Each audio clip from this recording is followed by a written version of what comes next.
Hello student, how are you? I hope all of you are good. तो बच्चों इस video में हम बात करेंगे 3D ज्योमेट्री की which is chapter 11 of NCERT.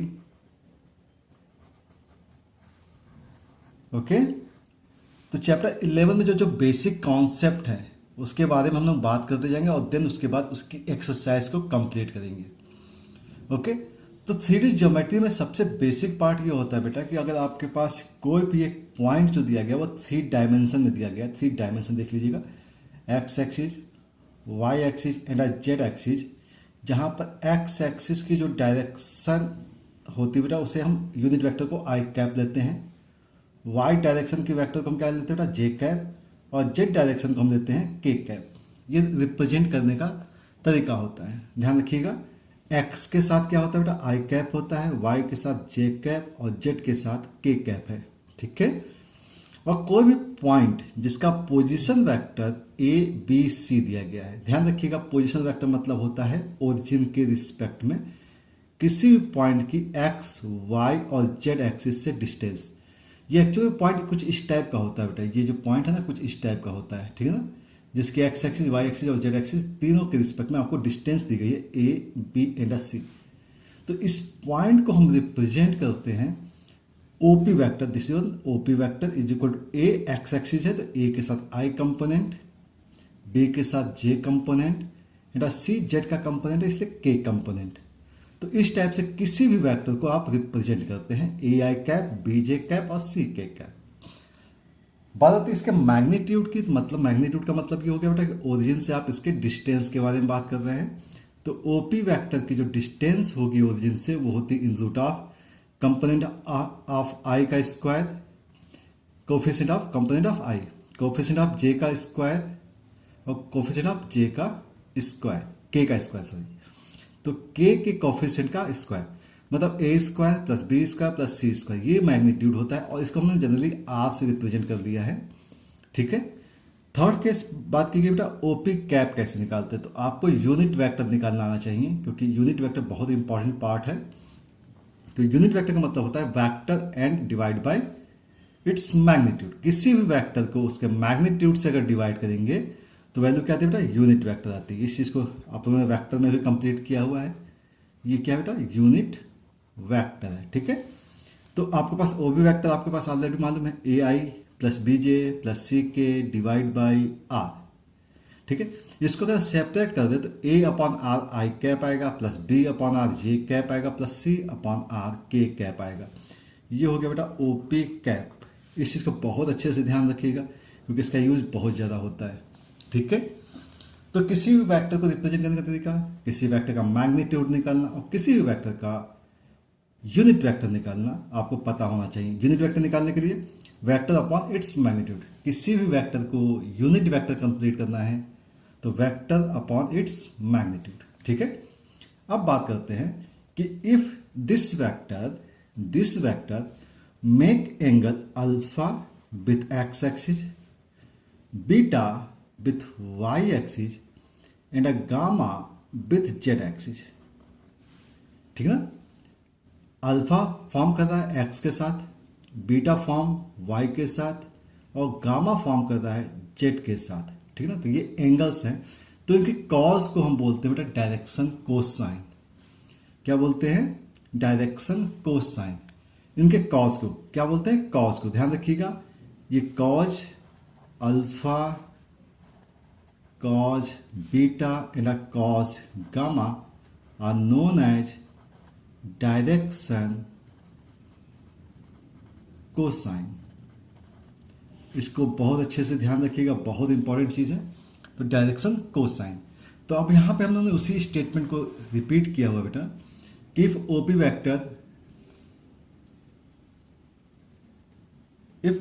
Vector makes angle alpha beta gamma with the axis or x axis y axis and a z axis से respective बना रहा है. तो cos alpha, cos beta and cos gamma क्या होते हैं, direction cosine होते हैं. अब डायरेक्शन कोसाइन अगर हैं तो समझिएगा इस ट्रायंगल में देख लेते हैं बेटा. इस ट्रायंगल में कॉज की जो वैल्यू होती है, cos alpha is equal to क्या होगा बेटा, बेस अपॉन हाइपोटेनियस। तो बेस क्या है बेटा, ओ एल है, अपॉन हाइपोटेनियस है ओ पी। ओ एल की वैल्यू आपको मालूम है एक्स एक्सिस के रिस्पेक्ट में ए, और ओ पी का मैग्नीट्यूड है आर। हम लोगों ने बात की थी ओ पी के मैग्नीट्यूड के बारे में, तो ओ पी का मैग्नीट्यूड आर आ गया। तो ए अपॉन आर को हम क्या बोलेंगे बेटा, कॉज अल्फा बोलेंगे। तो ए अपॉन आर क्या हो गया, कॉज अल्फा हो जाएगा। सिमिलरली कॉज बीटा अगर निकालेंगे तो बी अपॉन आर आ जाएगा, और कॉज गामा निकालेंगे सी अपॉन आर आ जाएगा। तो इस चीज़ को आपको ध्यान रखना है, ठीक है ना, ये वैल्यू आ जाती है। अब इसमें कुछ रिलेशंस के बारे में बात करते हैं, और ध्यान रखिए cos alpha cos beta cos gamma क्या होते हैं, known as direction cosine. Okay, यहाँ तक की बातें समझ में आ गई हैं। ओके, नेक्स्ट बात करते हैं। ध्यान रखिएगा cos alpha cos beta and cos gamma are known as direction cosine. इनको जनरली हम लोग एल एम और एन से भी रिप्रेजेंट करते हैं। किससे रिप्रेजेंट करेंगे, एल एम और एन से रिप्रेजेंट करेंगे। अब बात आती है इसमें कुछ रिलेशंस फाइंड आउट करने होते हैं बेटा, तो रिलेशंस हम देख लेते हैं। रिलेशन क्या दिया बेटा, cos square alpha plus cos square beta plus cos square gamma equal to क्या होगा। तो कॉज अल्फा की जो वैल्यू है वो ए अपॉन आर है, तो अगर आप इसका स्क्वायर करेंगे तो A square upon R square आ जाएगा। कॉज बीटा को देखेंगे तो B square upon R square आ जाएगा, और cos gamma C square upon R square हो गया। इसका मतलब ये हो गया A square plus B square plus C square divide by R square, और आर स्क्वायर की वैल्यू है, आर स्क्वायर की वैल्यू क्या है, आर की वैल्यू हमने निकाली थी अभी। आर की वैल्यू क्या थी बेटा, देखो यहाँ पर आर की वैल्यू यही तो है ना, A square plus B square plus C square. तो आर स्क्वायर की जगह हमने इस वैल्यू को सब्स्टिट्यूट किया, A square plus B square plus C square. तो ये आपने कैंसिल आउट किया, वैल्यू क्या आ गई, 1 आ गई। तो इसका रिजल्ट हमेशा ध्यान रखेंगे, एल स्क्वायर बोलते हैं इसे, एम स्क्वायर भी बोलते हैं, और ये n square. L square plus m square plus n square is equal to 1 हो जाएगा, ठीक है। अब बात करते हैं इसी को अगर हमें कन्वर्ट करना पड़ेगा साइन के फॉर्म में, तो साइन के फॉर्म में क्या होता है बेटा, ध्यान से देखिएगा। इसी फॉर्म को अगर हम चेंज करना चाहें तो 1 minus sine square alpha plus 1 minus sine square beta बोल सकते हैं, plus 1 minus sine square gamma is equal to आ गया 1। तो देखिएगा sine square alpha sine square, इसको अगर हम राइट हैंड साइड ट्रांसफर करेंगे तो 1 1 कैंसिल आउट हो जाएगा, वैल्यू क्या आ जाएगी बेटा, 2 आ जाएगी। बहुत सिंपल सा कैलकुलेशन है, आप ट्राई कर सकते हैं, ठीक है। अब बात आती है कि हम फर्स्ट और सेकंड अगर दोनों को सब्सट्रैक्ट कर दें, फर्स्ट और सेकंड को क्या कर दें, सब्सट्रैक्ट कर दें। तो cos square minus sine square alpha plus cos square beta minus sine square beta plus cos square gamma minus sine square gamma equal to, यहाँ पे क्या है बेटा 1 आया था, यहाँ 2 है, तो वैल्यू क्या आ गई -1। ये जो वैल्यू होती है ये वैल्यू क्या होती है बेटा, cos 2 अल्फा होती है, ये वैल्यू cos 2 बीटा, और ये वैल्यू होगी cos 2 गामा। तो cos 2 गामा तो वैल्यू क्या आ गई, -1 आ गई। तो ये 3 रिजल्ट्स हैं, cos square alpha plus cos square beta plus cos square gamma equal to 1, sine square alpha plus sine square beta plus sine square gamma equal to 2, and cos 2 alpha plus cos 2 beta plus cos 2 gamma equal to -1। तो इस type से आप एक relation find out कर देते हैं direction cosine के respect में। ओके, अब टर्म आता बेटा direction ratio. What is direction ratio, बहुत सिंपल चीज है। इन एनी नॉर्मल वेक्टर जैसे ए बी सी लिखा हुआ है मैंने, तो A component of I component of J and a component of K just like a A B C is known as direction ratio. ध्यान रखिएगा, जो भी नॉर्मल वेक्टर्स होते हैं उनके कंपोनेंट्स ऑलवेज डायरेक्शन रेशियो होते हैं। ध्यान रखिएगा, नॉर्मल वेक्टर के बारे में बात कर रहा हूँ मैं। नॉर्मल वेक्टर कोई भी नॉर्मल वेक्टर है, और बात करेंगे अगर यूनिट वेक्टर है, यूनिट वेक्टर के केस में जो यही कंपोनेंट्स है, कंपोनेंट्स डायरेक्शन कोसाइन हो जाते हैं, ठीक है ना। ध्यान रखिएगा, यूनिट वेक्टर के केस में कंपोनेंट्स डायरेक्शन कोसाइन होंगे, और एनी अदर केसेज जो भी कंपोनेंट्स होंगे उसे क्या बोलेंगे आप, डायरेक्शन रेशियो। मतलब डायरेक्शन रेशियो का ही एक पार्ट होता है डायरेक्शन कोसाइन। ओके, बहुत सिंपल चीज होता है, ध्यान रखिएगा। किसी भी वेक्टर, जैसे हमने लिख लिया बेटा कि अगर एक वेक्टर ए है तो 2i - 3j + 4k, तो इसका डायरेक्शन रेशियो क्या हो गया, डायरेक्शन रेशियो क्या हो गया 2 - 3 4, जो आई जे के का कंपोनेंट है वो डायरेक्शन रेशियो है, ठीक है ना। जैसे आपने कुछ और लिख लिया, जैसे ए वेक्टर इज इक्वल टू लिखा -j प्लस 2k, तो इसका मतलब हो गया 0 है, -1 है और 2 है, ये डायरेक्शन रेशियोज है, ठीक है। अब इसी को अगर हमें बात करनी है डायरेक्शन कोसाइन के बारे में, तो कोई भी वेक्टर ले लीजिए 2 - 3 4, तो 2 - 3 4 है बेटा, 2 - 3 4 है, ठीक है ना। तो इसका मैग्नीट्यूड आपको निकालना पड़ेगा, तो मैग्नीट्यूड क्या होता है 2 का स्क्वायर 4, 3 का स्क्वायर 9 और यहाँ पे 4 का स्क्वायर 16, ये √16। अब ये वैल्यू कितनी आएगी बेटा 13 और 29 हो जाएगी, कितना हो जाएगा √29, तो √29 से आपको डिवाइड कर देना पड़ेगा। तो √29 से जैसे ही आप डिवाइड करेंगे तो 2/√29 आ जाएगा, -3/√29 होगा और 4/√29 हो जाएगा। तो ये सब आपके डायरेक्शन कोसाइन हो जाएंगे, ठीक है ना। अदरवाइज ये क्या है डायरेक्शन रेशियो है। हाँ बच्चों, नेक्स्ट आर्टिकल बेटा डायरेक्शन रेशियो ऑफ 2 पॉइंट्स। देखो 2 पॉइंट दिए गए, ये सिंपल सी बात है। डायरेक्शन रेशियो तो कोई भी मान लीजिए, ये ए वेक्टर बेटा क्या है, ए वेक्टर है, ये वैल्यू x1 y1 और z1 है, ठीक है ना। कोई ए वेक्टर, इसे हम कैपिटल लेटर्स लिख देते हैं, ठीक है। दूसरा क्या बेटा बी वेक्टर है, x2 y2 और z2 दिया गया, ठीक है। आपको करना क्या है, यहाँ पर सिंपल सा काम ये है कि आपको ए बी वेक्टर अगर निकालना है तो इसको मालूम है आपको कि position vector of B minus position vector of A, आपको बी माइनस ए करना है। तो बी माइनस ए अगर आप करते हैं तो बी से माइनस कीजिए बेटा, x2 माइनस x1 हो जाएगा, फिर y2 माइनस y1 हो जाएगा और z2 माइनस z1 हो जाएगा, और इसी को आप डायरेक्शन रेशियो बोल देते हैं, ठीक है ना। जो भी कोई भी वेक्टर निकलेगा ना, कोई भी वेक्टर निकले, जैसे ए बी वेक्टर निकल गया, तो ए बी वेक्टर में आई का कंपोनेंट क्या बेटा x2 माइनस x1, जे का component y2 minus y1 and के कंपोनेंट z2 माइनस z1। तो ये जो कंपोनेंट्स हैं यही सब तो आपके डायरेक्शन रेशियो के पार्ट्स होते हैं, ओके ना। तो ये डायरेक्शन रेशियो आपका आ जाता है, क्लियर। तो किसी भी वेक्टर का आपको डायरेक्शन रेशियो निकालना है, अगर मान लीजिए 2 पॉइंट दिए गए हैं तो आपको डिफरेंस निकाल देना चाहिए, ठीक है ना। अब इसी को हमें क्या करना है, अगर यूनिट वेक्टर में कन्वर्ट करना है तो आपको उसके मैग्नीट्यूड से डिवाइड करना पड़ेगा, तो डायरेक्शन कोसाइन हो जाएगा, ओके। चलिए नेक्स्ट बात करते हैं बेटा। नेक्स्ट बात मैंने नोट कर दिया बेटा, for direction cosine always remember, for direction cosine make vector into unit vector.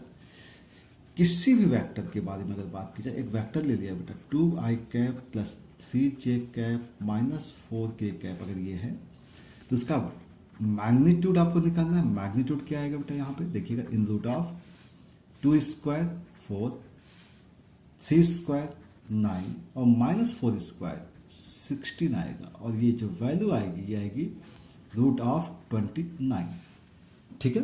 जैसे ही आपने √29 निकाला, आपके पास जो डायरेक्शन रेशियो है वो आपको मालूम है। डायरेक्शन रेशियो क्या बेटा इसका 2 3 -4, component of I, component of J and a component of के। अब डायरेक्शन कोसाइन लिखना है तो डायरेक्शन कोसाइन के लिए 2 अपॉन, ध्यान रखिएगा, √29 ए अपॉन आर, फिर b upon r and c upon r, क्योंकि इसके मैग्नीट्यूड का सम जो होगा, इनके स्क्वायर का जो सम होगा वो हमेशा क्या आएगा बेटा 1 आएगा, ऑलवेज बी 1, ठीक है। क्योंकि ये किसके पार्ट होते हैं, ये पार्ट होते हैं यूनिट वेक्टर के। किसके पार्ट होते हैं, यूनिट वेक्टर। तो इनका magnitude always be equal to 1 होगा, ठीक है। अब जैसे डायरेक्शन कोसाइन के बारे में बात होगी, तो कभी वेक्टर निकालने के बारे में बात आती है बेटा, एंगल बिटवीन वेक्टर्स। तो ऑलरेडी हम लोगों ने वेक्टर्स को कंप्लीट किया हुआ है, तो किसी भी 2 वेक्टर्स के बीच में अगर आपको एंगल कभी निकालना पड़े, तो ए वेक्टर और बी वेक्टर दिया गया है, तो आपको ऑलवेज यूज करना है cos theta equal to vector A dot vector B upon magnitude of A magnitude of B.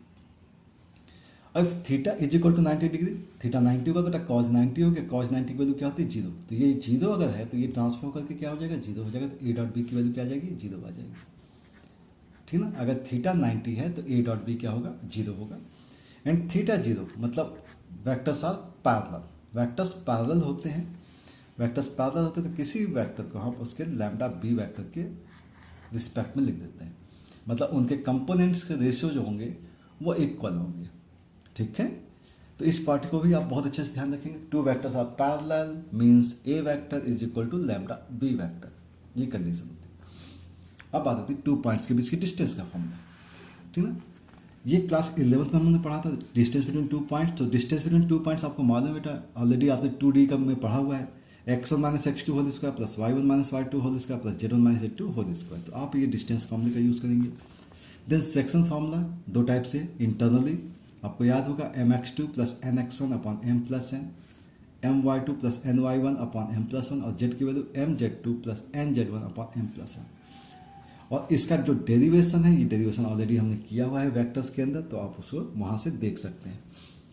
जब एक्सटर्नली के बारे में बात आती है तो बेटा जहाँ प्लस होता है, जैसे यहाँ पे प्लस है तो इसको क्या करेंगे, माइनस करना है, तो यहाँ पे माइनस कर लीजिएगा, यहाँ पे माइनस कर लीजिएगा, यहाँ माइनस, ये माइनस, ये माइनस और ये माइनस। तो ये एक्सटर्नल डिवीजन हो जाता है, ठीक है।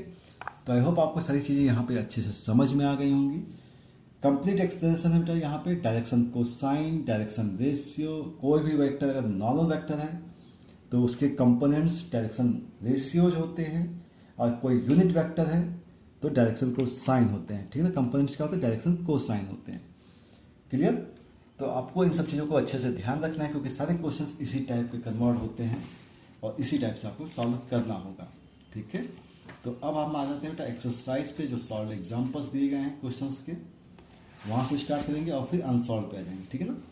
जैसे फर्स्ट एग्जाम्पल दिया गया है, और यही आपके पास जैसे एग्जाम्पल्स में क्वेश्चंस होते हैं बेटा एनसीईआरटी की, बढ़िया बात है कि जैसे आपको सॉल्व एग्जाम्पल्स मिलते हैं वैसे आपको एक्सरसाइज में क्वेश्चंस मिल जाते हैं, ठीक ना। एग्जाम्पल 1 के बारे में बात कर रहा हूँ बेटा। If a line makes angle 90, 60 and 30 with positive direction of x, y and z. 90 degree बना दी बेटा एक्स एक्सिस के साथ, 60 degree with y axis and 30 degree with z axis. तो x के साथ बनने वाला एंगल हम लोग बोलते हैं बेटा अल्फा, y के साथ बनने वाला एंगल बोलते हैं बीटा, और z के साथ बनने वाला एंगल होता है गामा, ठीक है ना। तो find direction cosine. Direction cosine का मतलब L और इज इक्वल टू आप क्या लिखते हैं, कॉज अल्फा। ये डायरेक्शन कोसाइन होते हैं। M is equal to cos beta and N is equal to cos gamma. तो cos alpha is equal to क्या बेटा L, कॉज 90, और कॉज 90 की वैल्यू होती है 0। M बीटा की वैल्यू क्या बेटा 60, तो cos 60 की वैल्यू है बेटा 1/2 एंड cos गामा जेड के साथ 30 डिग्री बना रहा है, तो cos 30 की वैल्यू होती है √3/2। तो ये आपके डायरेक्शन कोसाइन हो जाएंगे, डायरेक्शन कोसाइन हो जाएंगे। आप स्क्वायर करके ऐड करके चेक कर लीजिए, इसकी वैल्यू ऑलवेज भी 1 आएगी, ठीक है। इस चीज़ को हमेशा ध्यान रखेंगे कि डायरेक्शन कोसाइन के स्क्वायर का सम ऑलवेज भी 1 होगा। एग्जाम्पल 2 के बारे में बात कर लेते हैं। If a line has direction ratio, ध्यान रखिएगा डायरेक्शन रेशियो के बारे में बात की गई है। तो डायरेक्शन रेशियो को हम लोग हमेशा वेक्टर फॉर्म में लिख सकते हैं। तो 2 - 1 - 2 दिया गया। Determine direction cosine. तो डायरेक्शन कोसाइन इज क्वेश्चन, ठीक है ना। तो डायरेक्शन रेशियो जब भी दिया जाता है तो सब इसका मैग्नीट्यूड निकाल देते हैं। तो मैग्नीट्यूड क्या आएगा बेटा इसका, √4 + 1 + 4 मीन्स आ जाएगी वैल्यू 3। तो डायरेक्शन कोसाइन के लिए आपको क्या करना होता है, डायरेक्शन रेशियो से मैग्नीट्यूड से डिवाइड करना होता है। तो 2/3 -1/3 and -2/3 is the direction cosine. बहुत सिंपल सा ऐड करना बेटा, क्या करना है मैग्नीट्यूड से आपको डिवाइड कर देना है। नेक्स्ट वन के बारे में बात करते हैं बेटा, question number 3, example 3। Find the direction cosine of a line passing through the 2 points. अब 2 पॉइंट्स दिए गए बेटा -2, 4 एंड -5 एंड 1, 2 एंड 3। ये पॉइंट्स दिए गए, तो इसके पॉइंट्स को हम लोग लेट कर देते बेटा। Let a vector is equal to a point is equal to -2, 4 -5 and b is equal to 1, 2, 3। तो ये मैंने आपको बताया था ए बी वैक्टर करना। ए बी वैक्टर का मतलब होता है बेटा position vector of B minus position vector of A. इस टाइप से आप लिख लिया करिए। अब बी माइनस ए करना है तो बी से ए को माइनस कीजिए, तो 1 - 2 मतलब ये हो जाएगा 3, 2 - 4 माइनस का 2, 3 - 5 ये हो जाएगा बेटा 8 आ जाएगा ना, क्योंकि माइनस से माइनस प्लस हो जाएगा। ये आपका ए बी वैक्टर आ गया। अब ये डायरेक्शन कोसाइन है, ध्यान सॉरी डायरेक्शन रेशियो है। क्या है, डायरेक्शन रेशियो है किसके, ए बी वैक्टर के। अब आपको करना क्या बेटा, आपको डायरेक्शन कोसाइन निकालना, तो डायरेक्शन कोसाइन के लिए आपको करना पड़ेगा ए बी वैक्टर का मैग्नीट्यूड। तो मैग्नीट्यूड कर लेते हैं, तो 3 स्क्वायर 9 माइनस 2 स्क्वायर 4 8 स्क्वायर 64। तो इन रूट ऑफ आ गया आपके पास 68 प्लस का 9 77। Okay, now direction cosine.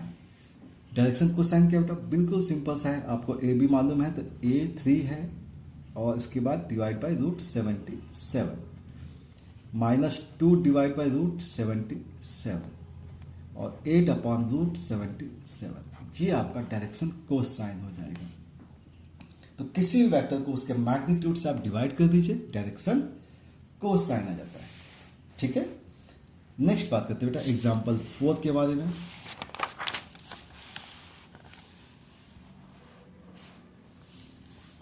Example 4 देख लेते हैं। एग्जाम्पल 4 दिया गया बेटा, find the direction cosine of, ध्यान रखिएगा डायरेक्शन कोसाइन के बारे में बात की गई है, x y and z axis. बहुत अच्छी चीज़ है, इसको आपको याद भी रखना होता है। तो ध्यान रखिएगा कि अगर एक्स एक्सिस के साथ वाई का और जेड एक्सिस का डायरेक्शन कोसाइन बात करनी है, तो डायरेक्शन कोसाइन का मतलब ही होता है बेटा cos alpha cos beta and a cos gamma. अब alpha is the angle with x axis, तो अल्फा जो है एक्स एक्सिस, तो फॉर एक्स एक्सिस क्या होगा बेटा, अल्फा एक्स एक्सिस से कितना एंगल बनाता है 0, तो अल्फा क्या आ जाएगा इस केस में 0 आ जाएगा। Beta make x axis angle, ये बीटा कहाँ है बेटा, वाई के साथ एंगल बनाना है, तो वाई के साथ इसका एंगल कितना हो गया बेटा, इसका एंगल 90 हो जाएगा। और जेड के साथ एंगल क्या हो जाएगा, ये भी 90 हो जाएगा। तो गामा इक्वल टू 90। तो एक्स एक्सिस के लिए कॉज अल्फा कॉज 0 की वैल्यू बेटा 1 होगी, कॉज बीटा कॉज 90 की वैल्यू 0 हो जाएगी और गामा ये भी 0 हो जाएगा। तो 1 0 0 हो जाएगा। तो एक्स एक्सिस से क्या आएगा बेटा 1 0 0। तो ये आपको याद रखना चाहिए 1 0 0। ऐसी वाई के साथ देखेंगे तो वाई एक्सिस, तो ये वाई एक्सिस एक्स के साथ जो एंगल बनाएगा बेटा वो क्या बनाएगा, अल्फा होगा 90, बीटा 0 होगा और गामा होगा अगेन 90। तो इसका पॉइंट क्या है बेटा 0 1 0। सिमिलरली फॉर जेड एक्सिस ये क्या है बेटा 0 1 0। तो सिमिलरली जेड एक्सिस का क्या है बेटा 0 0 1 आ जाएगा। ठीक है, तो ये डायरेक्शन कोसाइन होंगे x axis y axis and z axis के। नेक्स्ट एग्जांपल के बारे में बात कर लेते हैं। Example 5th। एग्जांपल 5th है, सो that the points a 2 3 -4 b 1 -2 3 and c 3 8 -11 are collinear. Collinear का मतलब ये है कि भाई दो सबकी डायरेक्शन एक साइड में होनी चाहिए, मतलब एक ही लाइन में ही होने चाहिए। तो बहुत सिंपल तरीका है बेटा कि अगर हम लोग बात करें, अगर ये एक कोलिनियर है तो 3 पॉइंट्स हो गए ए बी और सी। तो अगर हम ए बी वैक्टर निकाल दें, ए बी वैक्टर पैरेलल अगर है या कोलिनियर है तो इसका मतलब है लैम्डा ए सी होगा, कुछ ऐसा होगा, अदरवाइज लैम्डा बी सी हो सकता है। ठीक है ना। तो अब हम देखते हैं कि क्या होना चाहिए। तो ए बी वैक्टर का मतलब आपको मालूम है बी माइनस ए करना होता है। ए बी वैक्टर का मतलब बी माइनस ए, तो करके देखिए बेटा बी माइनस ए, तो 1 -2 -1 -2 -3 -5 और 3 + 4 हो जाएगा 7 हो जाएगा। ए बी आ गया। इसी टाइप से आप ए सी निकाल के देख लीजिए।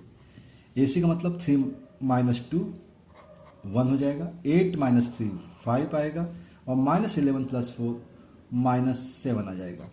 ठीक है ना। अगर आप यहाँ पे देखें ध्यान से तो ए सी वैक्टर को अगर हम माइनस कॉमन ले लें तो यहाँ पे आएगा -1 -5 और 7 आ जाएगा। मतलब ये माइनस का ए बी वैक्टर आ जाएगा ना बेटा ए सी वैक्टर। मतलब हम लिख सकते हैं ना A C vector is equal to lambda times A B vector. ठीक है। तो इस टाइप से पॉइंट्स आर कोलिनियर आप शो कर सकते हैं। ओके। इसका एक अल्टरनेट तरीका और भी है जिसको हम लोगों ने बात की हुई है, डिटरमिनेंट मेथड्स। डिटरमिनेंट में अगर आप पहले को पुट कीजिए 2 3 -4 1 -2 3 3 8 -11, तो अगर आपको वैल्यू इसकी 0 मिल जाती है तो पॉइंट्स क्या हो जाएंगे, कोलिनियर हो जाएंगे, क्योंकि एरिया ऑफ ट्राइंगल का कॉन्सेप्ट लगाया है। 2 के रिस्पेक्ट में देख लीजिए बेटा, यहाँ पे 22 आएगा, 22 माइनस 24 माइनस 2 आ जाएगा, -3, -11 -9 -20 -4, 8 + 6 14, यहाँ वैल्यू आ गई -4 + 60 -56, वैल्यू क्या आ गई बेटा 0। तो इस टाइप से भी आप पॉइंट्स की कोलिनियरिटी चेक कर सकते हैं, ठीक है। तो यहाँ तक के सारे सॉल्व एग्जाम्पल्स हमने कंप्लीट कर लिए हैं। अब बात करेंगे बेटा अनसॉल्व के बारे में, जो कि एक्सरसाइज 11.1 है। इसको कैलकुलेट करना है, ठीक है। तो अभी तक हमने जो भी एग्जांपल्स किए हैं उसी के ऊपर बेस्ड क्वेश्चंस होंगे बेटा यहाँ पर। जैसे फर्स्ट जो क्वेश्चन दिया गया है, अब थोड़ा सा समझ में आ गया है। If line makes angle alpha 90 degree with x axis, 135 degree with y axis and 45 degree with z axis, तो इसका मतलब ये होता है अल्फा होता है बेटा, ये बीटा होता है और ये क्या होता है, गामा होता है। तो आपको कॉज अल्फा अगर निकालना है तो कॉज 90 हो जाएगा, तो कॉज 90 की वैल्यू 0 हो जाएगी। कॉज 135 डिग्री बेटा माइनस का 1/√2 होता है, और कॉज 45 डिग्री इक्वल टू होता है बेटा 1/√2, ठीक है। ये आपको डायरेक्शन कोसाइन निकालने थे, तो ये डायरेक्शन कोसाइन आपका आ गया, डायरेक्शन कोसाइन। तो जैसा फर्स्ट एग्जाम्पल था सॉल्व एग्जाम्पल, वैसे ही फर्स्ट क्वेश्चन भी है। सेकंड के बारे में बात करते हैं। Find the direction cosine of a line which makes equal angle with the coordinate x. Equal angle, ध्यान रखिएगा, इक्वल एंगल, तो एंगल क्या बेटा अल्फा होते हैं, बीटा एंड गामा। अगर इक्वल है तो हमारे पास एक रिजल्ट होता है, शायद आपको याद होगा, cos square alpha plus cos square beta plus cos square gamma equal to 1 होता है ना।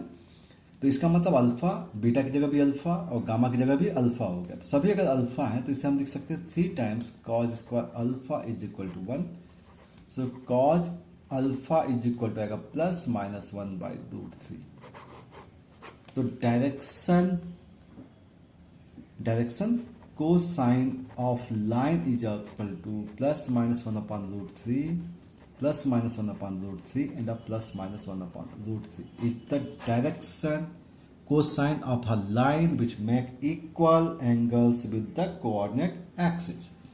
Okay, now question number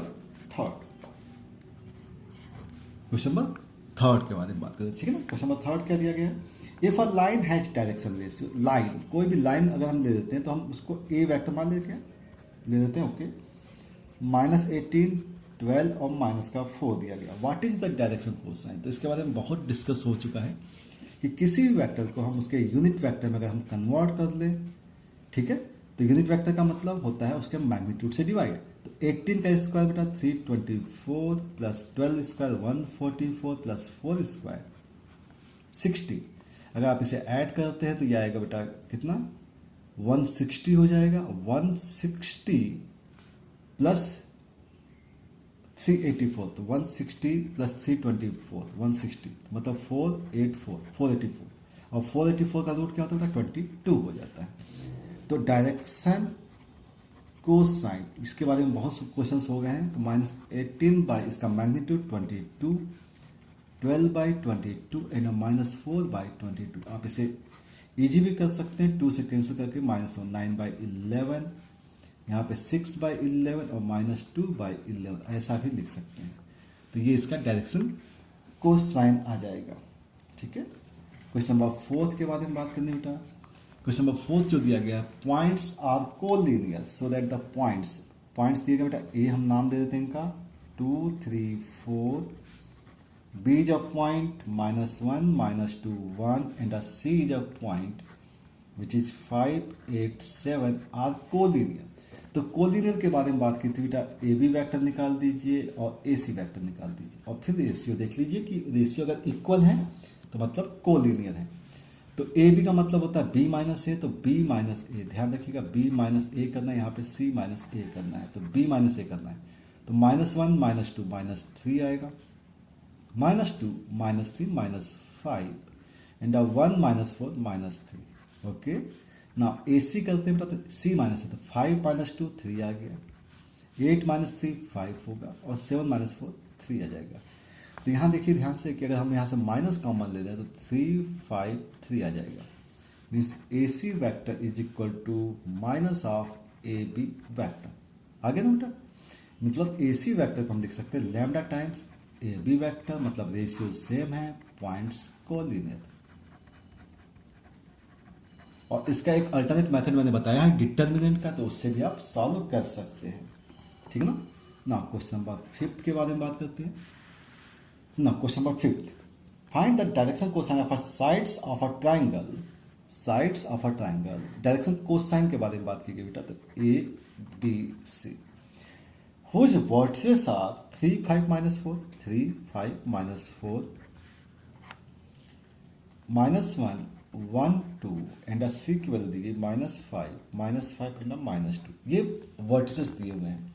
तो डायरेक्शन कोसाइन ऑफ साइड्स बोला गया है। डायरेक्शन कोसाइन ऑफ साइड्स के बारे में बात की, तो आपको ए बी वैक्टर निकालना पड़ेगा। ए बी का मतलब होता है बी माइनस ए। तो बी माइनस ए अगर आप करते हैं तो बी माइनस ए, तो ध्यान से रखिए -1 -3 -4 1 -5 -4 2 -4 मतलब प्लस का 6 हो जाएगा। ये ए बी वैक्टर आ गया। तो ए बी वैक्टर का मैग्नीट्यूड भी निकालना पड़ेगा। तो 4 स्क्वायर 16, इस 4 का स्क्वायर 16 प्लस 36, तो वैल्यू कितनी होगी? 32 प्लस 36 32 प्लस 36 68। ओके, तो नाउ डायरेक्शन कोसाइन के बारे में बात हो रही है। Direction cosine of A B, तो सिंपल सी बात है बेटा, -4 and 6 divide by root 68 and root 68। आपको क्या करना होगा? डिवाइड करना होगा उसके मैग्नीट्यूड से। तो इस टाइप से आपने ए बी वैक्टर का निकाल दिया। सिमिलरली आपको क्या करना है बेटा? बी सी वैक्टर निकालना है। तो बी सी वैक्टर का मतलब है सी माइनस बी। तो सी माइनस बी, तो सी -5 प्लस 1 मतलब माइनस का 4 होगा, -5 -1 -6 एंड -2 -4। ठीक है ना। देखिए कि क्वांटिटी सेम है बेटा, यहाँ पे -4 -4 6 -4 6, मतलब बीसी का जो मैग्नीट्यूड आएगा वो मैग्नीट्यूड भी आपके पास √68 ही आएगा। ठीक है। तो अब डायरेक्शन कोसाइन के बारे में बात की गई है। डायरेक्शन कोसाइन ऑफ बीसी, तो क्या आएगा बेटा? -4 अपॉन √68 -6 अपॉन √68 एंड -4 अपॉन √68। तो इस टाइप से आपको बीसी वेक्टर का भी या बीसी साइड का भी डायरेक्शन कोसाइन मिल जाएगा। सिमिलरली आपको सी ए के बारे में बात करनी है, तो सी ए के बारे में बात कर लेते हैं। सी का मतलब ए माइनस सी करना है, कर लीजिए। ए माइनस सी की वैल्यू बेटा, एक मिनट, ए माइनस सी देखिएगा यहाँ पे ए माइनस सी, तो ए से सी को माइनस करना है। तो 3 माइनस, तो ये प्लस का 5 हो जाएगा बेटा, 8 आ जाएगा। मैं यहाँ पे लिख ले रहा हूँ 8, 5 + 5 10 हो जाएगा, और यहाँ -4 और ये हो गया प्लस का, तो माइनस का 2 आ गया। ठीक है ना।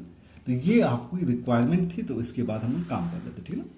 8 10 -2 आ गया। सी ए वैक्टर का मैग्नीट्यूड निकाल दीजिए। तो इन रूट ऑफ क्या आएगा? 64, यह आएगा 100 और यह आएगा 4, मतलब इन रूट ऑफ 170 मिल जाएगा। ठीक है। इन रूट ऑफ 170 आ जाएगा, सॉरी 168 आ जाएगा। ठीक है ना। अब हमें करना है डायरेक्शन कोसाइन, तो डायरेक्शन कोसाइन निकाल देते हैं। ठीक है। डायरेक्शन कोसाइन के लिए आपके पास वेक्टर्स क्या है बेटा? 8 10 -2।